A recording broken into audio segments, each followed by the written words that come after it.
Thank you so much for downloading the Montana Lifestyles Podcast. Now, whether you're watching this on social medias or you're watching it for you tech nerds on your podcast app that you can get pretty much anywhere, Android, iPhone, the whole 9 yards, thank you. Thank you so much for checking out the very first episode that is going to set the standard for what I hope that you can expect in the future. Humongous thanks, first off, to the Treasure State Lifestyles Montana magazine. They are incredible, and the only reason this show is happening is simply because of them. Thank you so very much. If you haven't checked out their magazine, go to their website. Link will be right here.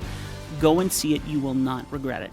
Secondly, need to also mention that we actually have a sponsor, which blows my mind. We haven't even done anything. We haven't even proved anything yet. Usually you got to actually do some stuff and then go to sponsors and say, take a look, here's what. Johnson Madison Lumber has already jumped on board and is supporting financially, and I deeply appreciate them. You need to go and chat with them if you're doing any kind of construction, if you need lumber, if you need all that stuff with people with wisdom to be had. That's the place to go. They are. Johnson Madison Lumber. Lori Cox, we have already started a great friendship before this all is kicked off. Lori, thank you for being the first guinea pig on the show. But then on top of that, I've done my research on you. I've dug deep into, I looked at your website, okay? I took a lot of notes from her website. I was really hoping to come in with like James Lipton, big, humongous notes and do the whole, scare people, freak them out about how much research I've done. But I was quickly impressed by your story. You're someone who you market yourself well, and being a guy who does marketing and advertising myself, I see that marketing person in you. So first, let's talk about what got us together here in the first place, and that's this Montana Pro Rodeo, the circuit finals. That's why correct. Why are you involved in this? What are you doing with them? Well, it happened a couple years ago. We had established our company, and we are an agricultural-based firm. 818, right? That's Okay. correct, yes. And so Jack Stensland from Montana Pro Rodeo Circuit Board approached me and said, we are really in the need for a marketing and sponsorship person. And would your company be interested in coming on board? And and I have a soft spot for Jack, and really felt akin to listening more to what he had to offer. And so we talked a lot and agreed that we would take on this project. Most of the work that we do is a full 12-month opportunity for our clientele, but in this case, I definitely I love the circuit finals and have been around it my whole life. So I said, we'd take a shot at it. As I was looking through everything on your website, anything that says 4-H or FFA makes my eyes glimmer, because I'm super excited about the kind of stuff that you're doing, that you did and that your kids did. I mean, you were involved in FFA and 4-H as a kid, and then you got your kids involved. Yes. I'm one of those FFA kids that did the public speaking side, much of that, and it doesn't show at all. And then also judged livestock. Those are the two things that I was really focused on. But in 4-H, we did it all the way. Both myself and my brother, but also when we raised our kids, my kids went all the way too. In 4-H, it really is the reason that I got my first job. What that story looked like was the 10-year 4-H member, and then when I went to college at Montana State, I was in the intercollegiate group and became the president of that. And What was your major? I started in animal science, but what I really wanted was ag communications. They didn't have it. They do now, but it's really not probably the level of which I was seeking. And so I did animal science, because what else do Aggies do but jump into animal science? Aggies. I haven't heard that one. That's great. And at 8:00 in the morning studying chickens was not my gig at all. And so I was kind of lost for a while until it's kind of a long story, but I had someone that helped me focus on the communication side, but just in another college. Outlet? So I went to letters and science, and they had speech communication. So I took their last of their PR tracks, so I really graduated with that emphasis in public relations. So it was kind of unique. But during that time, then I graduated from college and was selected to be one of Montana's IFE students. They don't even do they really don't do the program anymore. But it's the International 4-H. I'd be iffy about that. Yeah, International 4-H Youth Exchange, and the program has changed a lot. But in those days, we went for 6 months to a country, and I was selected to go to Sweden. So I lived there and had host family experience and the whole thing. It was really incredible. And so that was my whole 4-H tenure. It went clear into my early 20s. And then my kids, like you mentioned, they were both full tenure members and all the animals and, crazy that comes with it. So yeah. Can I bend the rules? I just had a thought. Yeah. Jeff, go grab a chair, please. Yeah. And come sit next to her. Yes. That would be great. I now know why this happened. Oh man, I gotta be on camera? No, trust me, Jeff. You gotta be on camera. Oh man, this is bad news. We've been talking about you plenty already, sir. I look bad. Do I gotta answer questions? I don't know. It's a podcast. It's a podcast. Oh, it's a No one knows what podcast. happens. Yeah, but it's my podcast. Yeah. So I set the rules. this is Tim. That means By the Tim way. can edit what I say Tim can edit everything you say. and the way I look. Yeah. He can put a blurry spot over my face. That's exactly it. And I can do the whole. Oh goodness. So, this is yours. Uh-oh. Man with the mic. That is exactly my thought. You are welcome to chime in and hype her up as much as you want. I highly advise you make that effort if you're planning on marrying her. Talk into that thing for me real quick there, Jeff.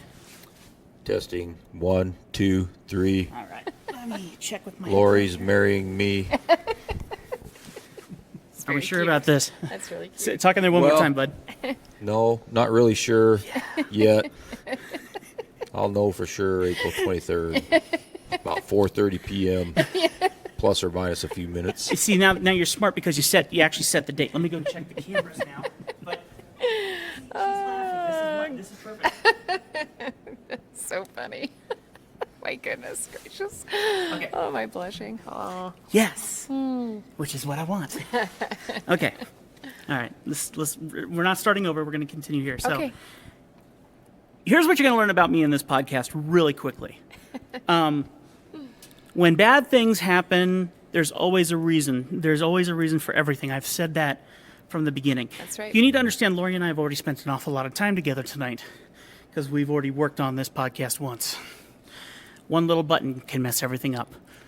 But then you called your boyfriend here, your fiance, Yeah, Jeff. that's right. Yeah. And I forced him in. So, Jeff, I'm not sorry, and I'm not going to apologize. But thank you for being a good sport. I've given him a microphone, and I told him chime in whenever he wants. We can make fun of her. We can enjoy. So, Yeah. and she's laughing, so that means we're on a really good trend here. So, let's continue our story. We're talking about your career. Yeah. And let's switch gears with you going through so much of the ag stuff as a kid. Yeah. You grew up right outside of Hobson. Yep. And so what was that? What was going on that farm? Well, we were raising wheat and barley. And Don't mind, I'm going to scoot this a little closer. Okay, to you. There you go. thanks. We were raising wheat and barley, my dad, and we had a few feeders. In the early days, he had cow-calf pairs, but the snows were so deep in the 70s that it got really tough to get over to where the cattle were, and so he just decided that calving wasn't going to happen. So we had mostly just, and sometimes other grains. I can remember having spelts and a few oats and some things, but mostly winter wheat and a little bit of spring wheat, and barley. We raised a lot of feed barley. No, very cool. And so, how long were you living that farm lifestyle before you went into college or whatnot? Typical, went to Montana State at 17. Yep. And At 17. 17, yeah.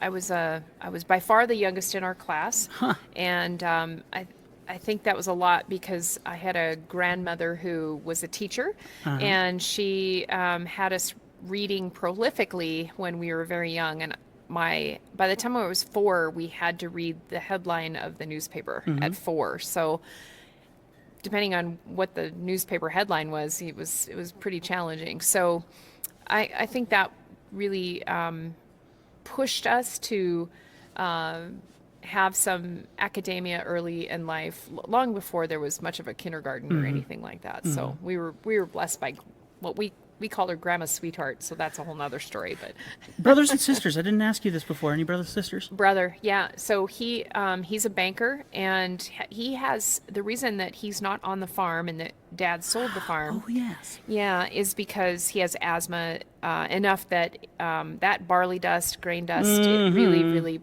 was tough on him. So he went into finance at Montana State as well, and does very well. Lives in Kalispell and has his own business. He does very well. Nice. And then, so you have your 2 kids. Yep. And you put them through 4-H? Yeah. So both of them were in 4-H their entire little lives during growing up. So 10 years of 4-H and lots of animals. We had the same rule as we did when I was growing up, that it's a 2-species rule. You have to Why? have to pick. Well, for one thing, it runs you absolutely ragged.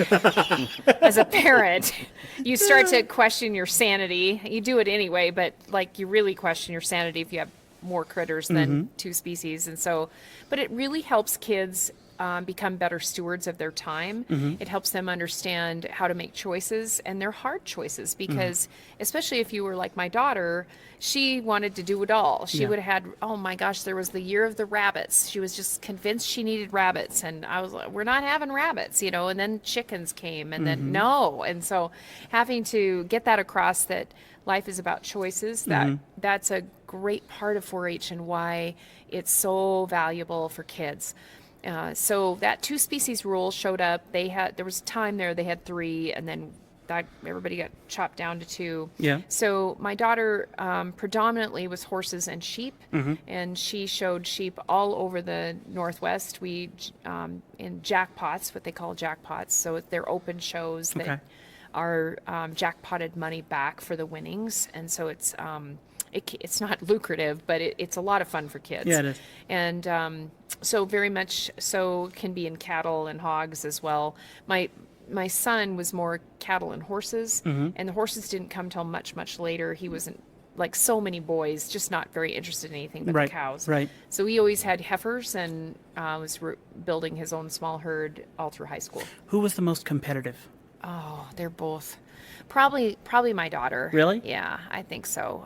Yeah. Because I've gotten to talk to a lot of 4-H kids. And then I went and I saw 4-H for the first time. They hired me to do literally this kind of stuff at 4-H in 2020, right in the middle of COVID. They were wondering, how do we show everyone? Sure. And so they had me live stream it. Yeah. And I had never, ever seen such frightening focus from kids, especially the sheep side. Yeah. They're holding their heads like, hold still, and the dead stare down that they're giving the judge. Yeah. It was intense. Yeah. Was she like that? Yeah. So I'll tell you one small funny story about her. So when she was in the Pee Wee group, so in 4-H they start at 9, but they have done this Clover Bud or Pee Wee group at 7 and 8. And so she was 8, I believe, when this happened. So she is in a showmanship class where they judge the kid on their ability to show the animal, not on what the animal looks like or anything about that. And so we were in Idaho at the time. There were 60 some kids in this Pee Wee class.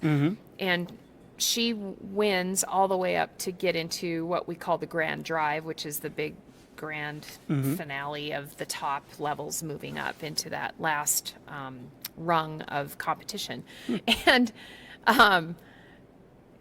what judges do is they come along and when they choose a winner, in the old days they used to walk up and just shake the hand of the winner. Right. But today what they do is they kind of smack the animal, with a slight pat on the back of the hip of the animal, and they do it with sheep. They do it with cattle. They don't do it with hogs. Typically, it's just a handshake. And so when he walked up and popped this lamb that she was holding on the back, she was excited, but I'm afraid her mother, that would be me, screamed at the top of my lungs, so much so that her lamb went skyrocketing through the air, jumped out of her arms, ran across the ring, and landed in all of her cuteness of an 8-year-old, put her hands on her hips and goes, "Really, Mom?" They still talk about it to this day. It was pretty funny. Well, yeah. but that's exactly what you see from parents. You see, and honestly, some of the parents are taking care of these animals because their kids don't have the opportunity to certain days. It's amazing what you parents are working with to make these things happen. Yeah. We had a strict rule. You own it, you do it. You do it, yeah. So you have to rearrange your life so that you can take care of this animal, and the animal eats first. Wow. So, yeah. That's cool. I mean, that's excellent. And the fact that you're following this 2-rule standard that your dad instilled on you. Yeah. Did you hate that rule when you were a kid? Oh yeah. I wanted sheep, hogs, probably chickens too. I don't know. But yeah, all of it. Just all of it. But yeah, that was not happening. Yeah, there you go. So the gentleman next to you here, I want to get to his story pretty quick too. So let's jump forward in time now. You've done everything. You've lived in Montana. You've lived in several states outside of Montana, but then you ended up in Nebraska. Yeah. And please explain to me. I'm just going to get right into this, and I'm going to make you wait a second, Jeff. How did you meet her? I met Lori at the IAFE convention in San Antonio, Texas. She had interviewed, if I recall correctly, she was interviewing for the CEO position of the Nebraska State Fair, and I was down there as part of the Madison County Ag Society attending the convention, which we usually send we got a board of 15, and usually about 7 of us go, and we go down there to learn from other fairs, but also to find new grounds acts. Right. And I happened to be coming out of one of the convention halls, and I run into a gal on the Nebraska State Fair, and she come over and gave me a hug and said hi, so we chatted quick. And then Lori came over and introduced herself. And that's where we first met. Nice plot twist. Yeah, Okay. And, that's how we met. But then I, went about and went back into the convention, and I forgot her name. Yeah. So some impression I left. Yeah. That's what we do, Lori. That is really what we do. So later in the convention, the institute was graduating, and they were all lined up in the hallway, and I was going into the big auditorium, and I seen her standing in line. So I kind of watched as she come across stage, and then I got her name again, and then I remembered. See, that's what we do. I lean heavily on my wife to go, okay, let me introduce you. This is my wife, Mandy. Sir, introduce yourself to my wife. Okay, I got it now. All right, Jeff. Yeah, we've been buds forever. It's good. Yeah, no, that's what we do. That's what we do. What now? How long were you in your profession doing that? In the fair business? Yeah. What would that have been? That's 3, so that'd been about 9-10 years. Wow. At the time, I was. Mm-hmm. Very cool. Well, I love the stories, the meeting stories, how that all happens. Yeah. You never know how God's going to work in those things. That's right. Yeah. But no. Remind me again, because we've talked about this. Yeah. Romeo, what is it called? Romeo Agency. So they're a talent buyer, and so Montana State Fair uses them as well. They are all over the country. They're actually headquartered originally in Omaha. Really? So that's kind of fun for Nebraskans. But they are really a renowned agency that fairs in particular use to buy talent for their big stage acts. Gotcha. So if you're looking for Tim McGraw, you would go to them. Or if Gabriel Iglesias. Yes, exactly. Yeah. And so we figured out years later, we were probably at one of their parties in the same room, because they would come and showcase You met artists. at a Romeo party, Jeff. Yeah, That's we just kind of think we did. Actually, we may have bumped into each other. Yeah, it's so weird, but we never did introduce one another or anything. I mean, who knows if you would have had a video camera from a Right. time lapse? It would Right. be kind of funny to see. right. Well, and that's how this stuff works out. But a Romeo agency. Yeah. It sounded like a dating website for a minute there. I was kind of sure of that, Yeah, we met through Romeo agency. Sure. Yeah. Yeah. And it happens that we figured that out when she come back to visit one time. We were at the showcase, and they were giving away. You put your name in the hat at the door, and then they were doing drawings. Well, they had a drawing for a whole stack of Kenny Chesney CDs, and I'm like, I want that. And they drew it out, and I didn't win. So I'm standing back there and says, yeah, this was rigged. So she comes back and she goes, I got something for you. And she pulls out this stack of Kenny Chesney CDs that Romeo agency gave away that night. Nice. So I was the one that had won them. Isn't that funny? So you're. So we got him anyway. I see where this went. Yeah, exactly. So who mooched off of who first? It's Right. obviously Jeff. Yeah. Yeah. Exactly. Oh, very cool. And that's exciting. What connected you to the most first as you were having your conversations and getting to know each other? What really? Obviously, she's attractive, so that's a win. But now, Yeah. what is the thing that caught you and was like, okay, yeah, this is cool. Well, after we had met, and I wanted to take her to coffee at a zone convention in Des Moines, and I messaged her on Facebook, and she wasn't going to attend. So as time went on through the summer, I decided, COVID was going on, so I decided there was a shooting range out in Grand Island, and I was going to go out to the shooting range, and I thought, you know what, let's have a cup of coffee. So I gave her a call, and I Facebooked her, and then she gave me her number on the way. So we had a cup of coffee for 3 hours at her place, and just visited. Yeah. But Aren't those the best conversations? Oh, yeah. Yes. And we were friends already by that point. Yeah. We just hadn't spent any, one-on-one time yeah, together. a lot of the questions that I asked were, on the fair side, because of her experience. I was asking questions on booking concerts and other, things that maybe we were having a challenge with at Madison County, Right. where I had questions about. And so she would give me advice, and a lot of times that's across the fair industry. Right. That's what you do. Yeah. You meet people at these big conventions, so you kind of lean on them when you run into a challenge, or you got a question about an artist that maybe someone else had at some point. What challenges did you have, or what went really well, Right. and things like that. So we had kind of Facebook messaged back and forth before that time that I come out to Grand Island, and we sat there and chatted for 3 hours. Long time. That's awesome, though. I tried to lead a story in a certain direction, but I'm just going to go ahead and hammer right into this because I am beyond curious, Lori. In 2020, you had a truly life-changing situation. Your daughter passed away in a car wreck, right? Correct. Yes. This gifted horse trainer. Yes.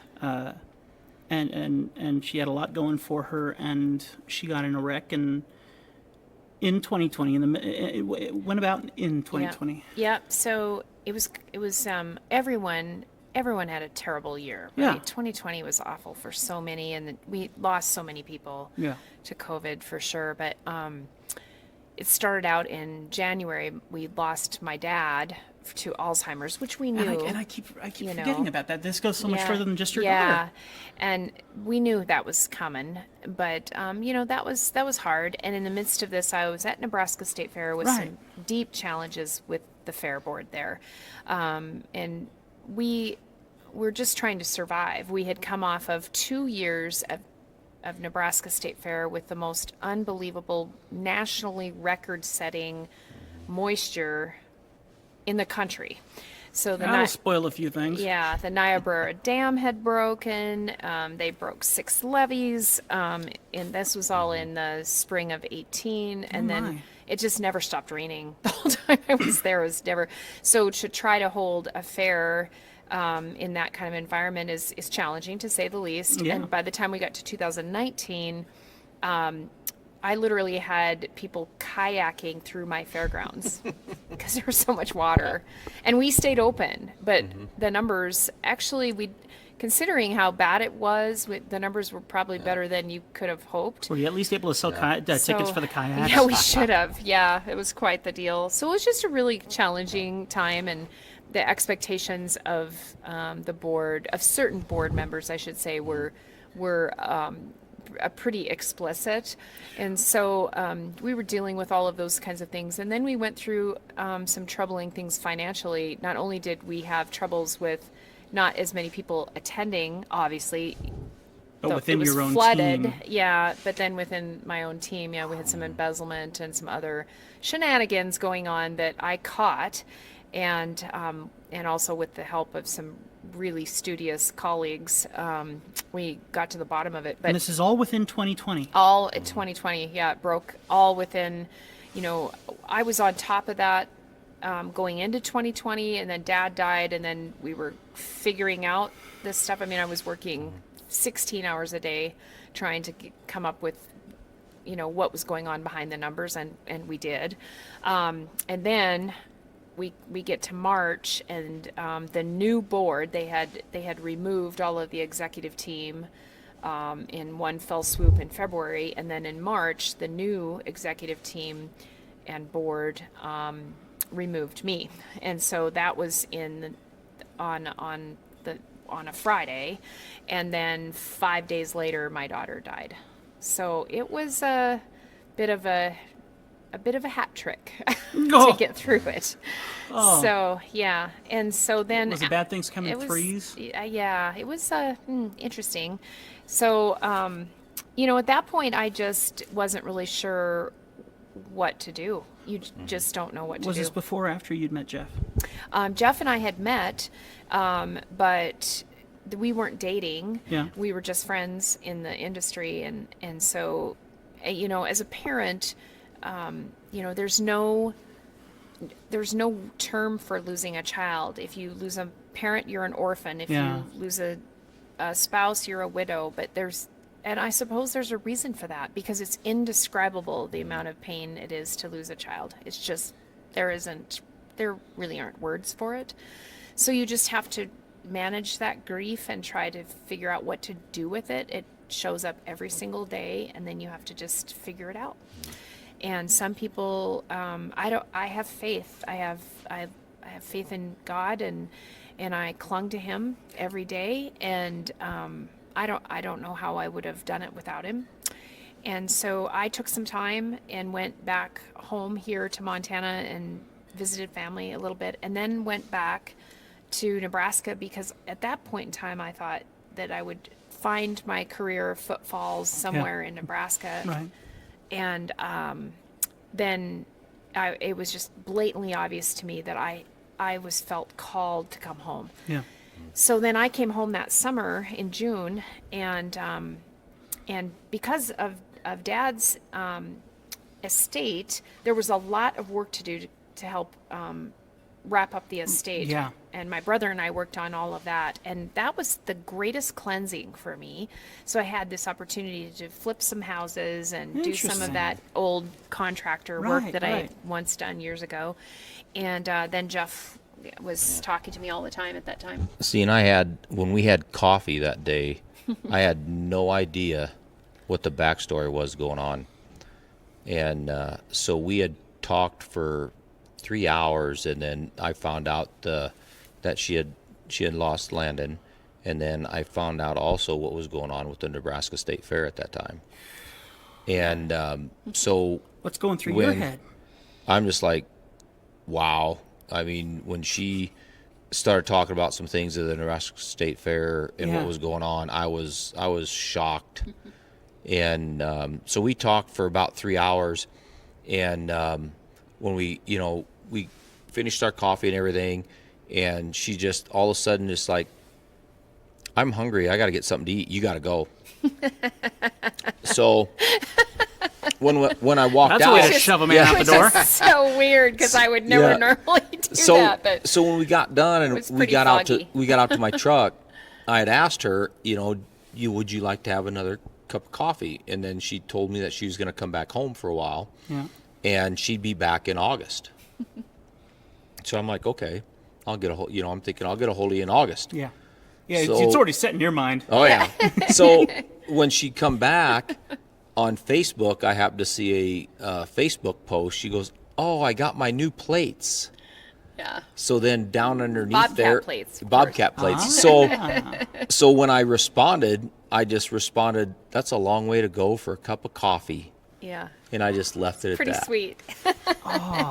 That got my attention. Because I kind of forgot. I mean, I really didn't have a whole lot of memory of Right, our right, meeting. right. And that's the one thing about this kind of grief is, It removes everything. It does. You kind of have this vacuum for a long time. So, but when I came back home, I had a lot of people who were asking me for assistance with their projects. Right. And with my executive leadership background, not to mention 30 years of marketing, there was a lot of meld in there. And so that began the process of doing some business for some people until my accountant said, you need to do something about this and hang a shingle officially or the tax man's going to come find you. So that's kind of how the 818. business was launched. Yeah. And Landon had Romans 8:18 on her tattooed on her arm. And so when I couldn't think of a name for this business, nothing fit. And then one day it just came to me that 818 would be the name. It just fit. I mean, you're on our ag committee at the Chamber of Commerce. Yes. My day job is at the Chamber of Commerce, and I see so many emails come through from Lori, and I keep seeing 818, and every time I see it, I go, okay, one day I'm going to find out what that actually means. Yeah. I love what it actually means. Yeah. I love what it Yeah. actually means. Yeah, none of our sufferings today can possibly compare to the glory that will be revealed in us when we end up in heaven. So, Romans 8:18. I love it. I take so much joy in finding people that invest their lives because they've been given direction. yes. You know where you're supposed to go. You know what you're supposed to do. Yeah. Because so many people skip around this world and have no idea. Yeah. Yeah. And I think one of the things that I purpose to do every day in business is to be impactful. That is really important to us on the business mantra side. That's one of our big ones. And so when we talk with clients or talk with prospects, we're really talking about what they are looking for to do differently, to make a change, to prospect better, whatever it is, make that level change. And I like to say, be better. That's a mantra that I've held for quite some time now. And so when the circuit finals came to me and said, we're interested in you coming on board, like I do with any client, I'm always very transparent about that conversation being, if you're hiring 818, you need to understand that we are always going to push the envelope to be better. Yeah. I believe in it to the depths of my soul, mostly because I believe that's what God asks us to do, is to be better than we were yesterday. We're all sinners first. So the next day, then we have to work on what it was that we didn't maybe do so great the day before. Yeah. And that keeps us pretty humble, quite frankly. So in business, I think that is something that sadly a lot of businesses are missing, is that humility.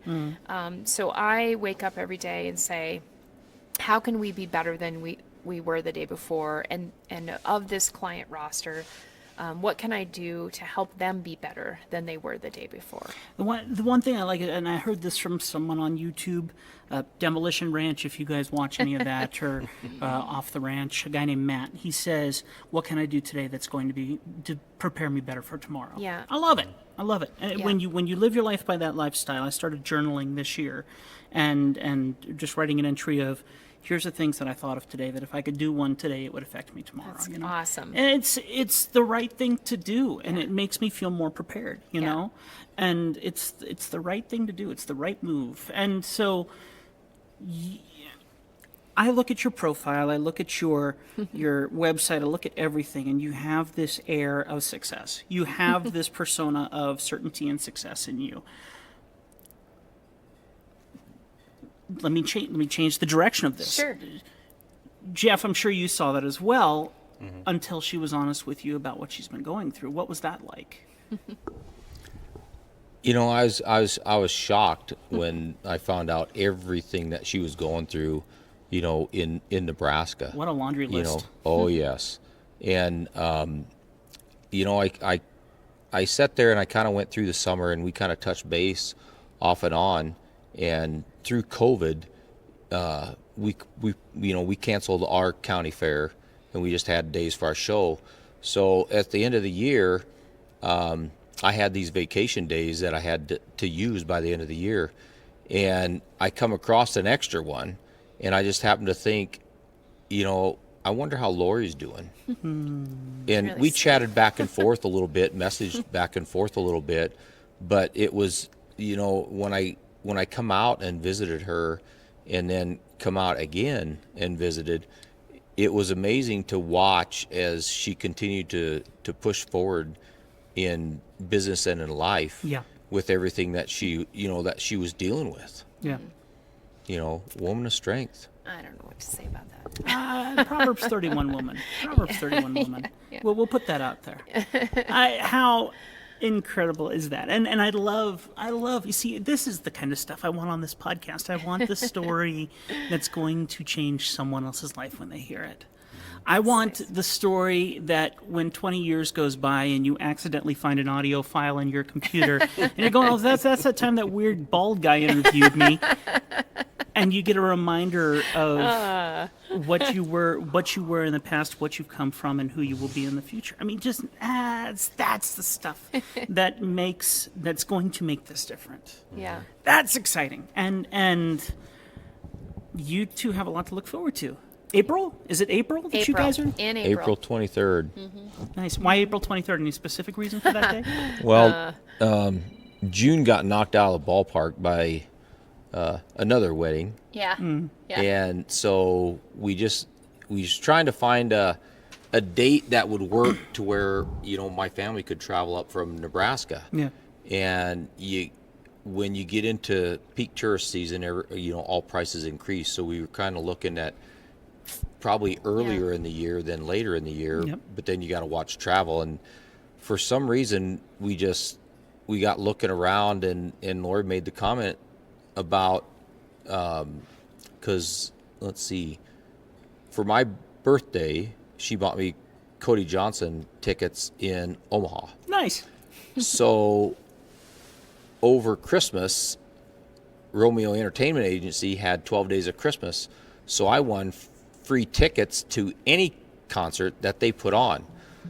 So at the end of July, as I was getting ready to make my move, she drove 8 hours, I drove 8 hours to the North Dakota State Fair and watched and seen Cody Johnson. Yeah. So then we got Which was thinking. great. So then we got thinking, what about if we find us somewhere where Cody Johnson's going to play?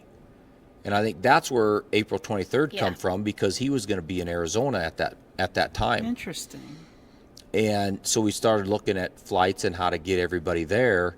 And it was too expensive. And it was Of course it was. it was more expensive to fly out there And do the than wedding, I bet you. Yeah. and then to Yeah. fly everybody into it was a fun thought. the Bozeman area. Nice. So, Nice. yeah. So we kind of just settled on the Bozeman area and then just started looking. Awesome. So that's kind of how we ended up settling on April 23rd. Yeah. How did you propose? Well, actually, Or was this just the a done wedding deal? the wedding was kind of a done deal. Done deal, yeah. And when we went back to my niece's wedding in Lincoln, Nebraska, we went to Nebraska Diamond and was kind of looking at some diamonds and getting some ideas. And Lori knew a gentleman that did engraving work Silversmith. Silversmith. So we kind of, we kind of held off, and we come back, and I got the name of a jeweler down in Houston. So I took and found some images of some wedding bands that Lori liked, and I sent them down to him. So he sent back an AutoCAD, and it looked pretty good. Nice. And I just told him, okay, go ahead and make the ring. And by this time, we've already got plans in motion for the 23rd. Right. So he finally gets it done, and I send him a check, and he sends it in the mail, and Lori has no clue that this thing has been sitting in the house for over a week. No idea. So I had plans. We were going to go have dinner with a couple, Right. and I was going to ask then. Well, illnesses happened, and life happens. Yeah. So we weren't going out anywhere. So she's sitting on the couch, and she can't run away. Yeah, I was not So- healthy. I just got thinking, you know what? She's having kind of a crummy day. So I went down, dug it out, and just walked up there, and I did get down on one knee. Good for You you. did. Good And I for just you. asked her, I says, would you change your last name? Yeah. Aw. Yeah, it's pretty great. Yeah, and I was like, so sick. Excuse me while I sneeze, and then I'll say And yes. then I'll say yes. That's Yeah, right. I figured she's sick on the couch. She can't run away. Yeah. The worst that can happen is you walk out the door. I mean, can't go wrong now. Right. I already put out the exactly. money for the ring, so Right. yeah, pawn shop. I don't know. Yeah. Well, good for you guys. That's awesome. That's fun. awesome. I appreciate your testimony so much. Oh, and thanks. Jeff comes in, and I'm like, oh, he's screwed. Yeah. I still remember a podcast that I did with a sheriff and his wife. Oh. And the connection and the friendship I've had with them ever since is incredible. And so anytime I can put the spouse yeah. or the soon-to-be Yeah. spouse in trouble Yeah. too, Yeah. that's great. worth every bit of it. And, Yeah. and come on, interviews get boring fast. But They if I can show a world that, hey, there's some fun Yeah. and there's a history here that's so worth sharing. Yeah. Exactly. Yeah. So I think we should do our quick questions. Yeah. Let's do that. You think so? Yeah, that'd be great. So, let me tell you, when I did this podcast, I did a podcast when I was in radio for about a year. It went really, really well, and it was a lot of fun. And I printed up a series of questions, and I asked them on every single one. So now I'm going to do the same thing to you guys. Now here's the trick: don't listen to each other, because I know how relationships work. My wife changes my mind every day. So what I'll do is I'm going to ask it, both answer at the same time or whatever.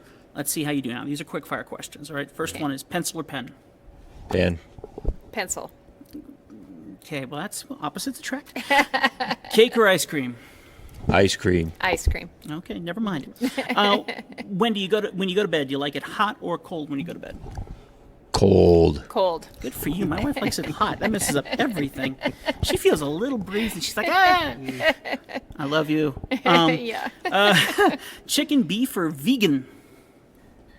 Beef. Beef. All right, you would expect so. Mm-hmm. You'd expect so. But this is why I love these questions. I bring up other questions. Please tell me about your first time in FFA or 4-H, whatever, of selling your animal, knowing that it was onto the butcher. Oh, yeah. What was that like? Do you remember? What was yours like? Did you do 4-H or FFA? I did. Yes, I did 4-H from when I was a little guy, but ours wasn't the 2-animal rule. Ours got lucky. Ours was you had to bake. Mom made us bake. My brother Matt knows by heart It's awesome. the what is it, the butterscotch brownie recipe, because we made that so many times and it flopped. But that was one of the rules is you had to bake, and then we showed just cattle up until what was I don't know, late, maybe early teens. Then Really? we got goats, and we were the first ones to show goats at the Madison County Fair. They had a picture of my goat jumping up at me and trying to eat my purple ribbon. But What was that first the time like? first time, I guess it really never, when we did the Norfolk, the livestock show, they went from there into the sale barn to get butchered. And, I was young enough where it's like, okay, he's gone. Where's the money? Yeah, Yeah. fair enough. Yeah, because you got to, and then you end up forking over the money, for the feed and everything. So Yep. you don't have as much left. But, Yep. I was more worried about, the greenbacks than I was, Yeah. whose plate he was going to be on in the next, couple weeks. Yeah. What about you? Yeah, well, we started our steer projects so much later. Yeah. And so there wasn't anything.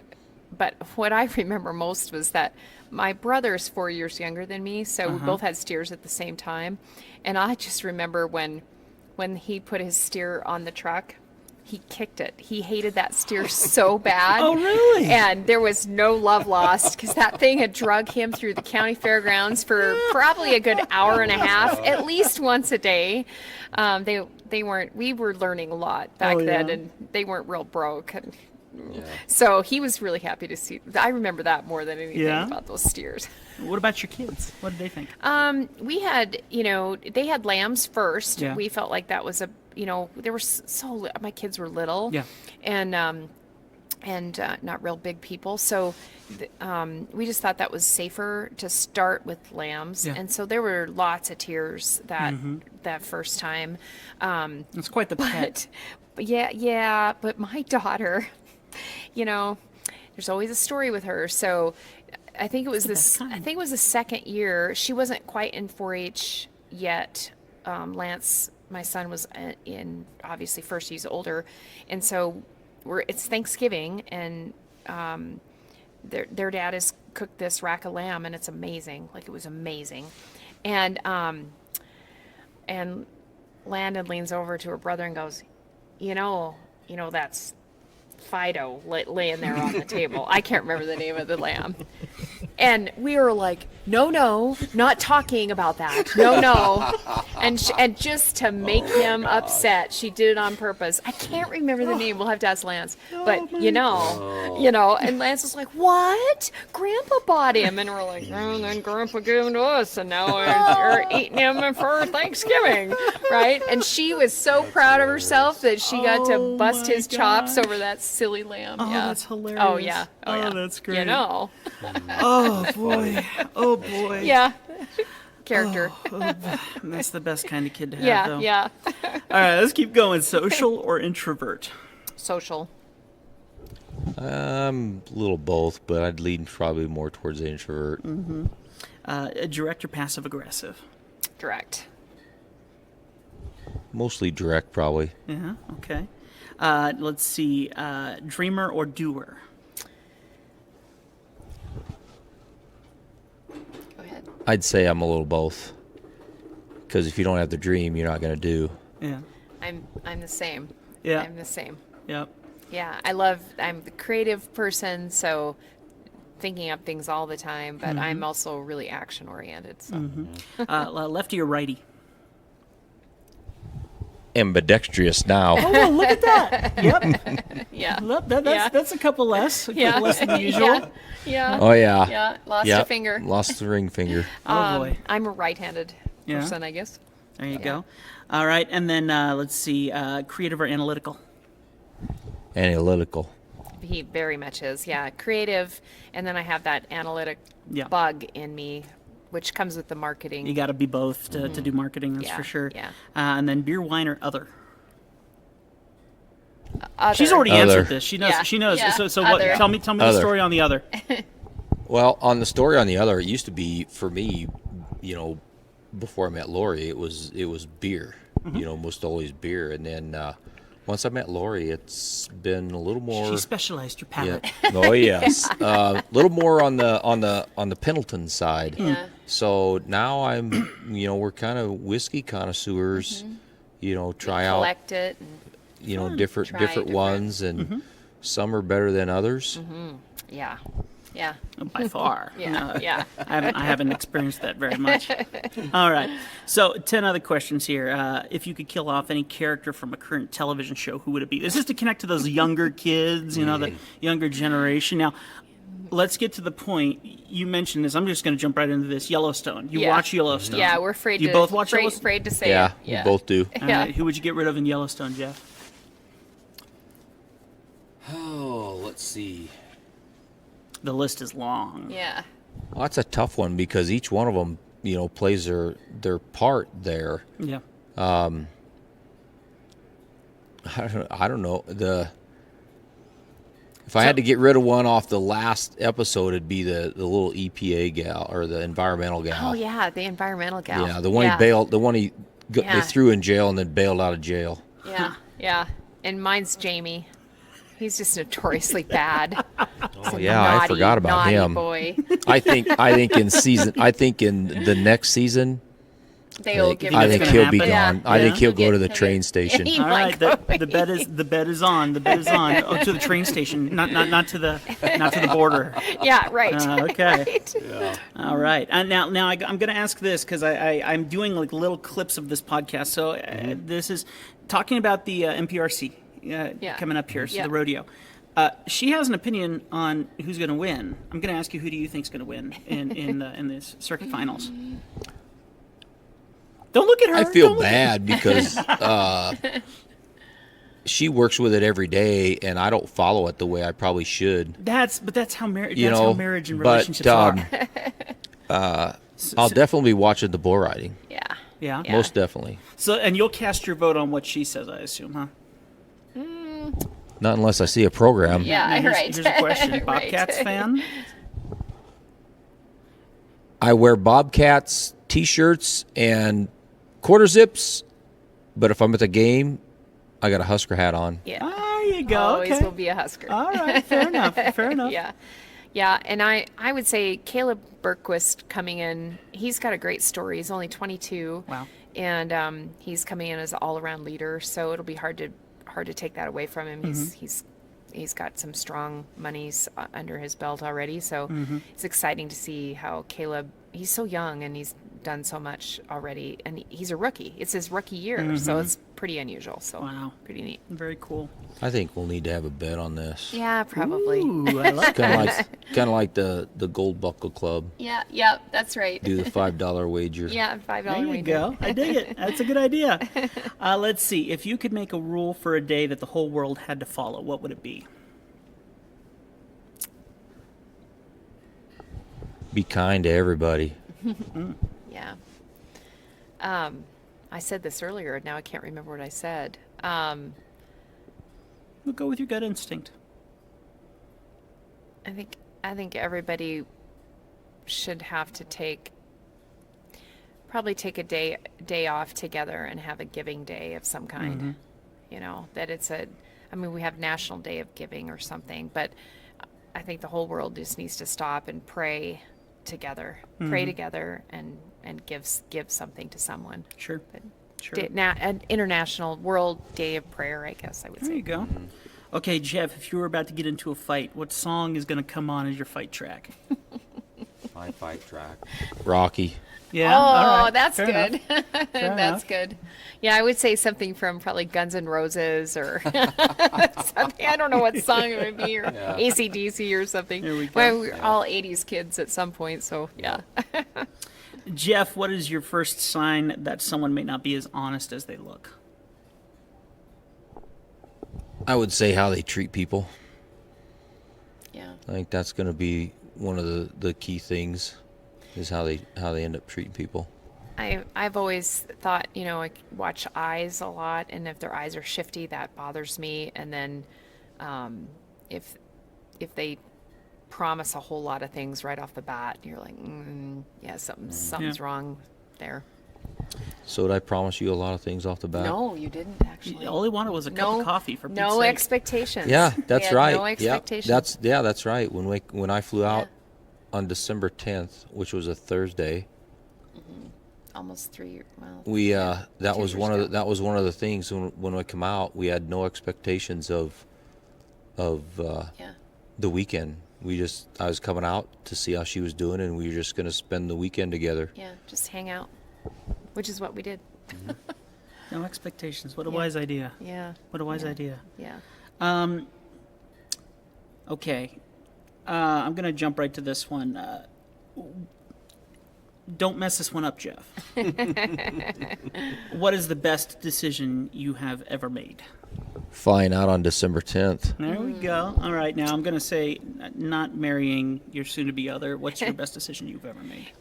Having kids. I mean, that was just, and I think when you're a parent that has lost a child, you could easily say that the pain was too much and it wasn't worth it. Oh, but those 21 years with her, just 21 amazing years. And yeah, we were like everybody else. You had moments where, you're at Things each other's don't go throats right. and it's the mother-daughter thing and all that stuff. But 21 magical years. Best decision I ever made was to have children. Including screaming at your child when she did such a good job. Yeah. Good job. Yeah. Jeff, if you could give advice to yourself from 10 years ago, what would you tell that guy? From 10 years ago, make better financial decisions. I mean, and you talk to a lot of people, and that's kind of one of the things, if I knew back then what I know now, I would invest my money a lot different. Yeah. He does a pretty good job already, so I'm like, really? Well, he must have talked to himself in the past somehow. What about you, 10 years ago? What would you tell Lori? Oh, just don't work so hard and take it all so dang seriously.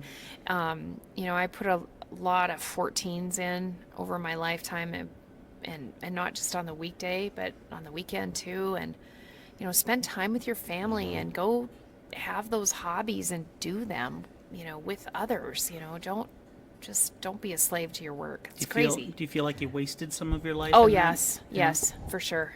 For sure. And for what, there's really no Ultimate win that you can see and call out. Yeah, I'm an overachiever. I always will be. So it's something you have to temper all the time. And so a lot of that push is probably from just that, I've got to do better. You're not any better than you were yesterday, even though that's a lie. But thinking that you've got to be better all the time. So when I say be better, what I mean is you have to have a balance in that as well. You don't want to get to that overachiever status, because I've been there for a lot of my life. And a big part of it is don't just take the status quo either. Like, have goals, achieve those goals, and give yourself grace in the process. Don't always, if you decide to, Jeff runs marathons. If you decide to run a marathon, you're insane. Yeah, he is. That's just crazy.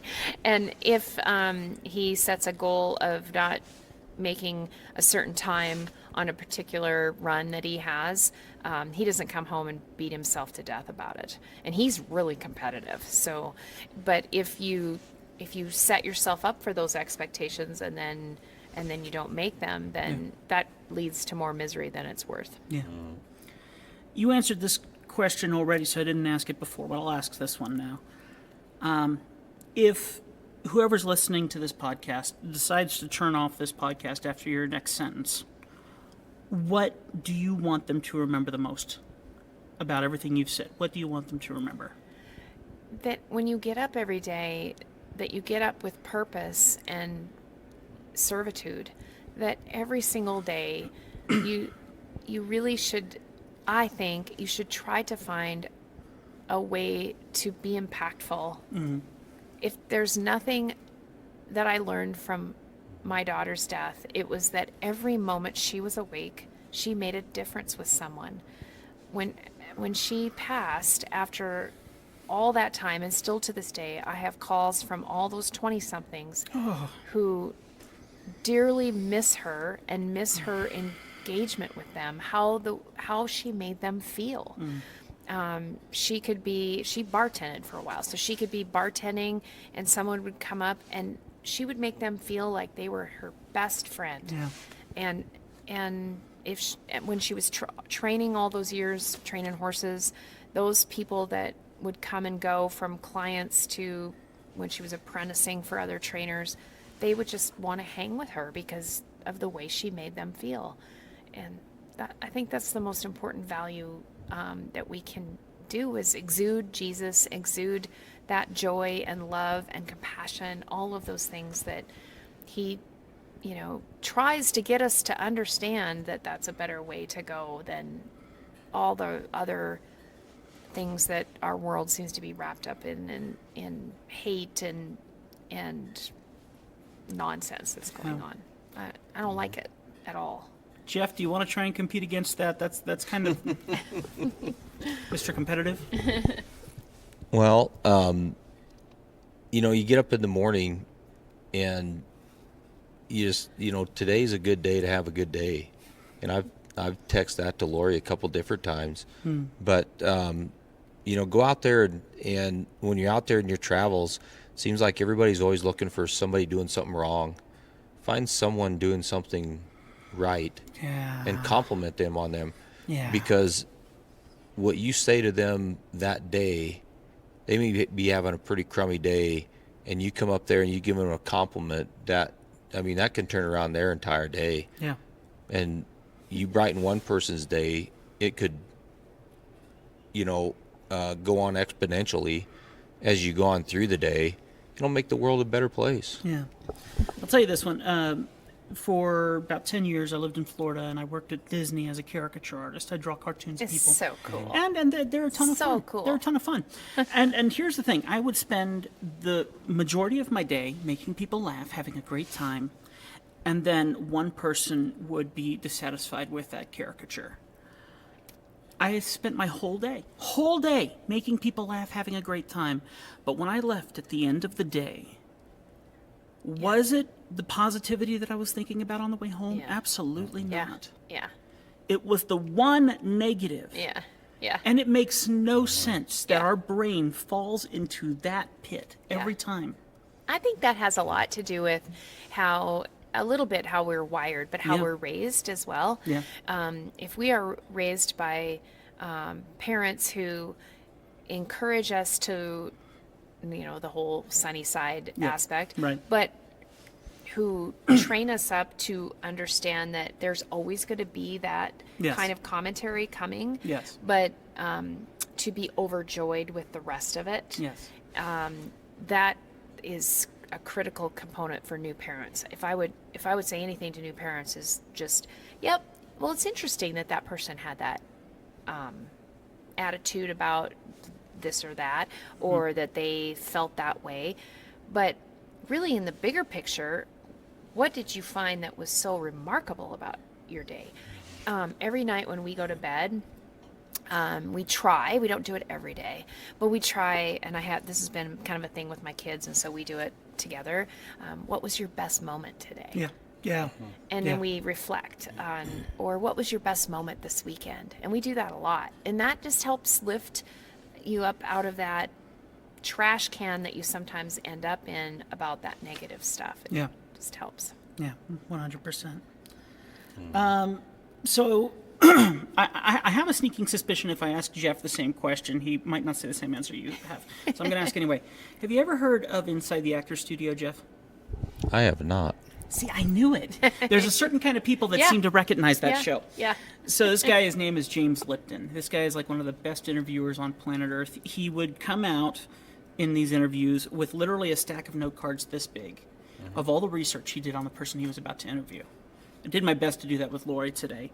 But what he did is there was a person named Bernard Pivot, and Bernard came up with a series of questions that he asked in every interview, and James did that same thing. And once Inside the Actors Studio kind of dissipated and has not been out there as much as it was, I thought those are still amazing questions. I should ask them.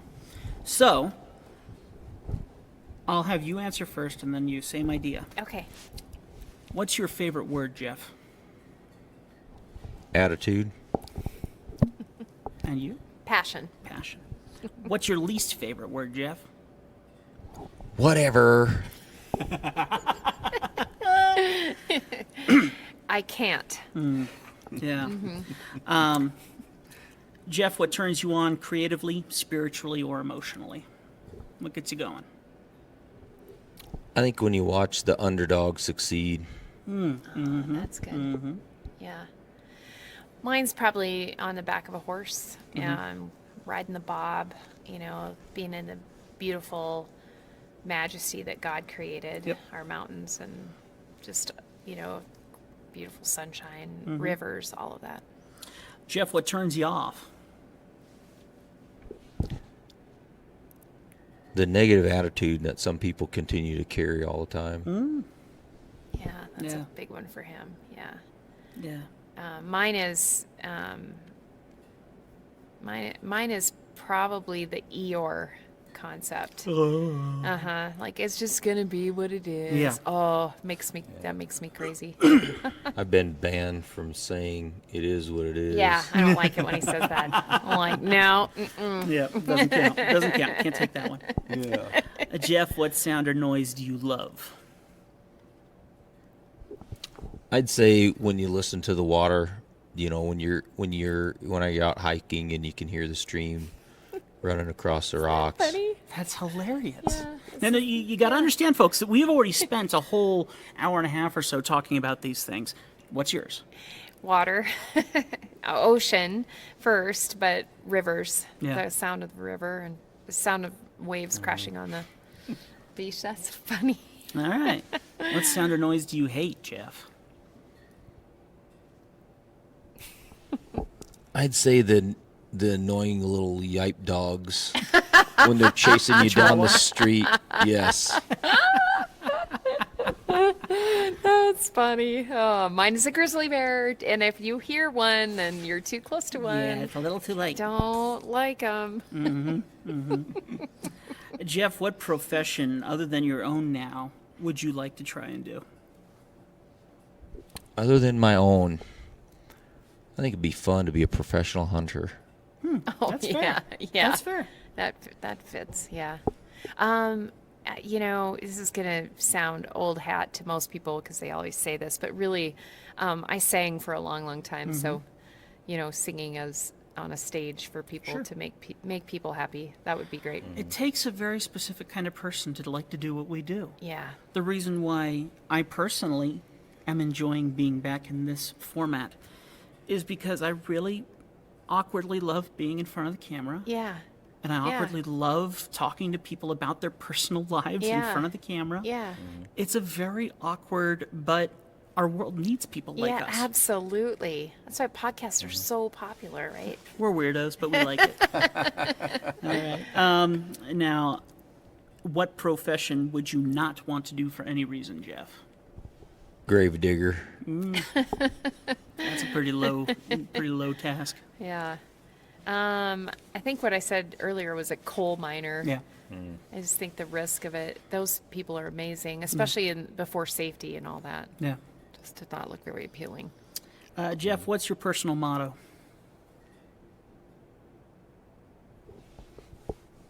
I love how he talks to her every time he says it. That's cool to me. Yeah. That's connecting. That's connecting. I like that. I don't know if I have one. Do I? What I'm do you trying to- think? What do you think his personal motto is? I think you have an idea of what his personal motto would be. I got one when I run. That's where I was going. What's yeah. that? Yeah. Run with your head, run with your heart, and leave it all on the course. Yeah. Fair enough. Yeah. Be better. Yeah. Yeah, it's fine. And then my favorite question, the one that is personal to my heart very closely, and the one that I want people to remember. You don't have to take it, but if you feel it, run with it. And that is, Jeff, if heaven exists, what would you want God to tell you when you get to the pearly gates? You did a good job and you made a difference. You left a legacy on the earth. That's great. Oh. Yeah, it's great. The legacy especially. I mean, come on. Having God tell you that. Boy, you can't get smacked up any harder with that.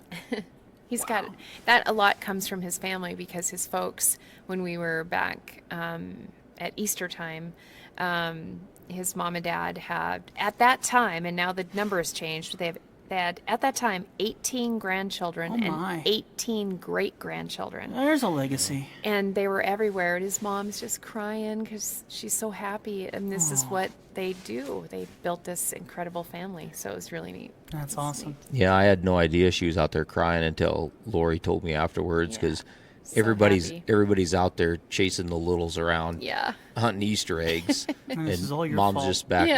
Yeah. They started all of it. Yeah, and mom's just back there just watching all of them. Yeah. It's really special. Well, think about the promise that God made to Abraham. Look at the stars in the heavens. Yeah. You will have that much. Yeah. And imagine that emotion. Oh, yeah. It's incredible. Insanity. Mine would be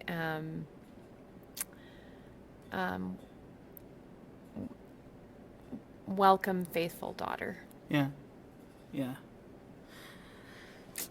Take that with a grain of salt, folks. I mean, we're not. This is the fact. I will never shove my faith on anyone, but I do absolutely. When every podcast ends, I do not want to offend. I do not want to.